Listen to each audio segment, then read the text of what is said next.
How's it going, guys? My name is Frank and welcome back to the channel. Today we're going to be going through the top 5 exchanges in Australia. Now, yes, this is sort of tailored towards more Aussie viewers. Some of these exchanges are only available in Australia and you won't be able to access them elsewhere, but I guess this is still sort of applicable to other people in other countries. Now, when we're sort of ranking these top 5 exchanges, we're more just looking at it in terms of the average trader. This isn't necessarily your, high roller trader. This isn't necessarily top 5 beginner exchanges. This is just overall average, what sort of gives you the best bang for your buck, I suppose. But without further ado, let's jump straight into the video. But of course, remember to hit that subscribe button as well. We're currently at 744 subs, so we're aiming for 1,000 subs. Obviously, monetization is a big goal for me this year, so let's push on further for another, what do we need, another 256 subscribers. We'll hit that 1,000 goal, and check out some of the other videos on the channel if it does interest you. But without further ado, jumping straight into number 5. Number 5 is going to be Binance. Now, Binance is a pretty good exchange, right? Obviously being in the top 5, you've got to be a decent exchange, and there's nothing particularly wrong with Binance, but for Aussies in particular, what I find is that, international exchanges aren't nearly as good, or Binance isn't nearly as good for Aussies as it is for people in other countries. Binance not being an Australian exchange, you do miss out on some features such as the Binance Visa card. That's just, just to name one, and missing out on some of these features that make Binance as a whole really good does definitely withdraw from the experience as a whole. And I would say this is sort of, just in my own personal experience, one of the not the easiest app or exchange to use for beginners.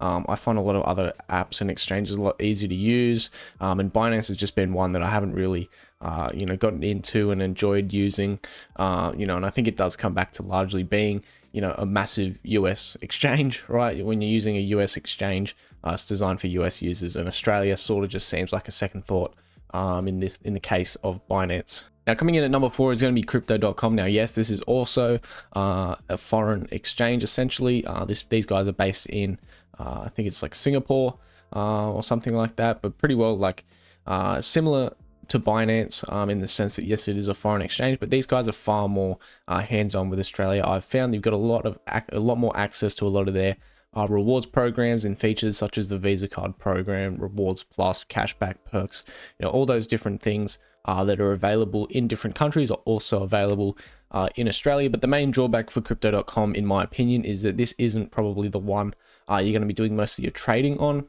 There are quite high fees, and you're going to lose a lot with spread and different things like that. If we just have a look at some of the rewards programs available in crypto.com, just along the top here, you've got metal Visa cards, obviously your Visa card program, rewards plus, a couple of different things, and also their on-chain staking. So on-chain staking, it's pretty hard to get access to in Australia through exchanges. Most of the time you're going to have to go into DeFi to access staking, but crypto.com do allow users to stake tokens on the blockchain and get a pretty decent yield. You can see there's a variety of different yields. This isn't set by crypto.com. These yields are relative to each and every blockchain and what that blockchain determines, but pretty competitive yields, and a great way you can earn some passive income. But in terms of a platform for a beginner, it's really simple to use. There's lots of perks if you do make this your primary exchange in terms of cash, things like the Visa card program, cashback, rewards plus, things like that. It does make it worthwhile if you're willing to sort of cop some of those fees, I suppose. But as I said, this probably isn't the one you're going to be doing most of your trading on. But if you're new to crypto and you're just looking for something to sort of get started with, this is probably one of the best exchanges for new users, and you can sort of start to access some of those rewards programs and start earning some passive income, I suppose. Now, coming in at number 3, we're sort of taking a bit of a jump. Now we're going to ByBit. Now, ByBit is quite different in my opinion to the other two, but this, in my opinion, is probably one of the best trading exchanges you're going to be able to use if you're just looking at short-term trading, leverage trading, whatever it might be. If you're not necessarily just a buy and hold sort of person, you're a bit more of a long and short and try and take profits, this is probably the best exchange for you. There are millions, not millions literally, but it feels like millions of different tokens that can be traded. It's a very straightforward platform to use, I've found. Probably not the most beginner friendly, because you are doing your derivatives and things like that. So it does make it a little bit more confusing. But I think for someone who's sort of, an intermediate to a little bit more experienced in crypto, could definitely see themselves using ByBit as their primary trading exchange. And when I say trading, I'm talking about, your short to medium term. If you're someone who just buys and holds Bitcoin for years on end, maybe you use ByBit, but probably wouldn't be my choice of exchange. But it is still an option if you wanted to do that. And there are some other cool things as well. If we just have a look at the finance part here, you've got earn programs, cards, things like that. So there are some extra little perks that can come along with this. If you are someone that just buys and holds, you can use ByBit, access some earn programs. It is pretty straightforward and easy to use. Now, coming in at number 2 is going to be Coinspot. Coinspot is the first actual, Australian owned and operated exchange, and that's what I think really separates these next two compared to the rest. Being Aussie owned and operated, it's so much easier, in my opinion, to work and use. Transferring money from banks and things like that.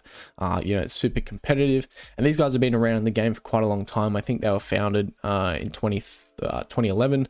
So, as of the time of recording, give or take 11 years.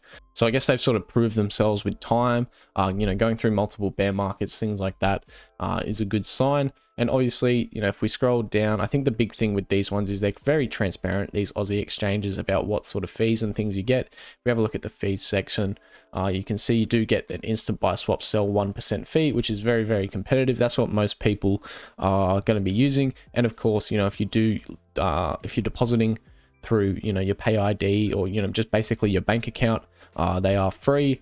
And they do offer better things like their OTC orders. So if you're, a bit more of a high roller, you're doing those $50,000 trades or something like that, you can look at over the counter to access, really competitive fees.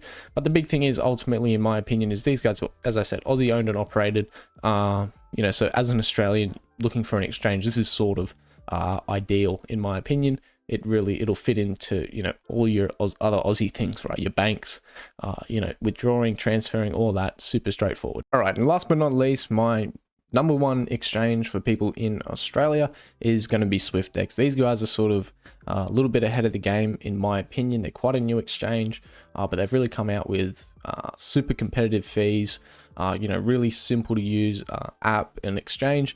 And most importantly, same thing again, these guys are Aussie owned and operated. You can see down the bottom, they're proud partners of the NRL and the Lions.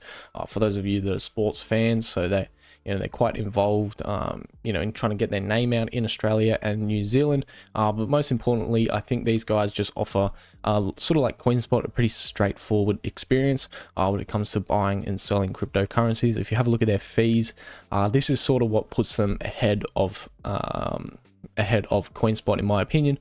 Obviously, same thing again, no withdrawal or deposit fees, for just sort of bank transfers and things like that. But the big one is, if we scroll down, apologies, you didn't scroll down, you just had to click on another link, but you can see that they have a regular trading fee of 0.6%. So obviously, compared to Coinspot being 1%, these guys are 40% cheaper, which when you're talking marginal percentages, for most people, it's probably not going to mean a major difference.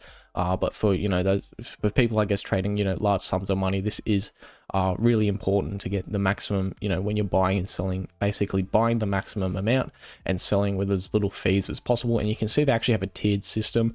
So if you're trading, more than $100,000 every 30 days, you get access to 0.55% and so on and so forth. Of course, most people, I'd say 99% of people are just going to be in this under 100,000 of trading volume every 30 days.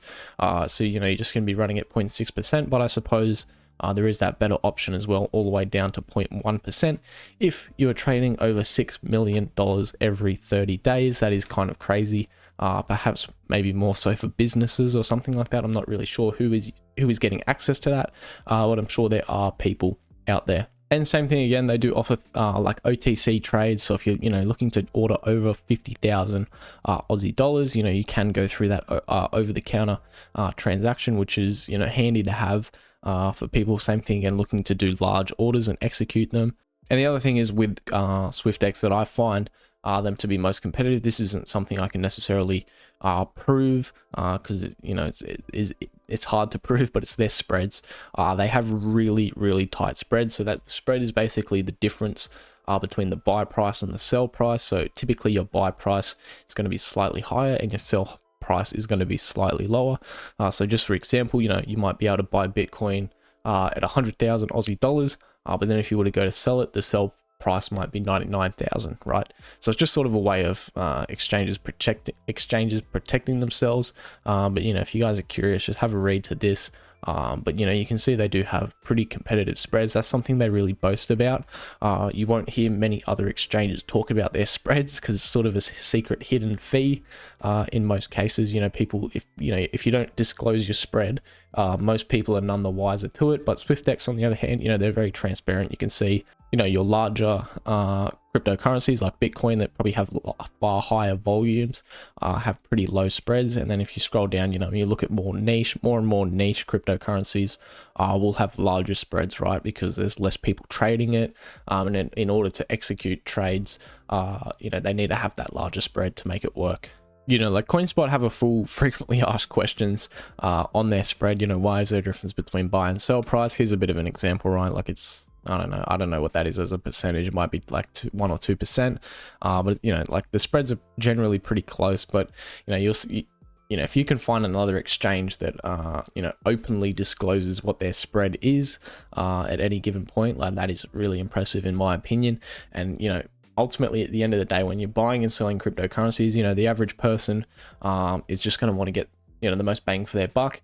And Swyftx allow that, and as an Aussie owned and operated exchange, they make the process really easy. It's a really simple exchange to use. Obviously it's under all of the Australian laws and legislation and guidelines, so you're a little bit safer in my opinion. I like to think this isn't another FTX, like a foreign owned exchange that could be doing whatever the hell they want. These guys are probably under a lot of scrutiny at any given moment, and they offer it, and and they still offer great fees. They offer a simple, seamless process for any Australian you can see Aussie owned and operated. I think that's the big thing, right? When you're looking at your sort of most important exchanges, if you can go Aussie owned and operated, it's a far better process, far better experience in my opinion. But that is going to do it for today, guys. So thank you all so much for watching. As I said, let's push up to 1,000 subs, or maybe we should just start. Let's push up to 800 or maybe 750, wherever we are when you're watching this video. Let's push it a little bit higher. And if you do enjoy this video, remember to go down, watch some other videos that we have done in the past. And most importantly, if we scroll down, oh my god, my hair is pretty messy there. That's kind of crazy. But Koinly, we got a lot of different, what am I trying to say, referral codes. So you can see Coinspot, Swyftx, crypto.com, ByBit. So if you are interested in using any of these exchanges and you're new to them, feel free to use my referral codes down in the description below. Terms and conditions probably apply to them, so check out what you got to do in order to access those bonuses. But thank you guys all so much for watching. Remember to hit that subscribe button, and I'll see you guys in the next one.